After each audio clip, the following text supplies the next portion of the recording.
All Kerala tailors association Murikkassery area സമ്മേളനം നടന്നു. സമ്മേളനം AKTA ജില്ലാ പ്രസിഡന്റ് ബി മനോഹരൻ ഉദ്ഘാടനം ചെയ്തു. ഏരിയ കമ്മിറ്റി പ്രസിഡന്റ് വിജയകുമാരി ചന്ദ്രൻ ടൗണിൽ പതാക ഉയർത്തിക്കൊണ്ടാണ് സമ്മേളനത്തിന് തുടക്കം കുറിച്ചത്.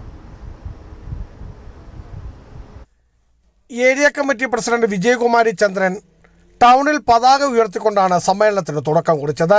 തുടർന്ന് വ്യാപാര ഭവൻ ഹാളിൽ നടന്ന സമ്മേളനം AKTA ഇടുക്കി ജില്ലാ പ്രസിഡന്റ് ബി മനോഹരൻ ഉദ്ഘാടനം ചെയ്തു. 2021 നമ്മൾ സാന്ത്വന പദ്ധതി ആക്കി.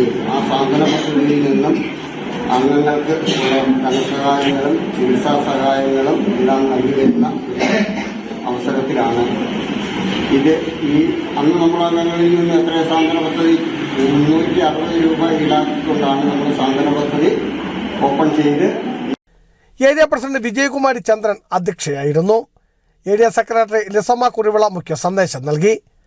മറ്റ് ഭാരവാഹികളായ സെലീനാമ CV, ഷീല ശശിധരൻ, ഷൈബി ജോസ് എന്നിവർ സംസാരിച്ചു. അംഗങ്ങളുടെ ക്ഷേമത്തിനും ജീവകാരുണ്യ പ്രവർത്തനങ്ങളും ലക്ഷ്യമിട്ട് ആരംഭിച്ച 7ാമത് റെഡിമെയ്ഡ് ഗാർമെന്റ്സിന്റെ ഉദ്ഘാടനവും ജില്ലാ പ്രസിഡന്റ് ബി മനോഹരൻ നിർവഹിച്ചു. ജില്ലാ ഭാരവാഹികളായ രാമചന്ദ്രൻ പുത്തമ്പുരയ്ക്കൽ, അർജുനൻ കോട്ടക്കല്ലിൽ എന്നിവർ ഉൾപ്പെടെ നിരവധി പേർ സമ്മേളനത്തിൽ പങ്കെടുത്തു. ബിജു വൈശൻ പറമ്പിൽ, ഇടുക്കി വിഷൻ ന്യൂസ്, ഇടുക്കി.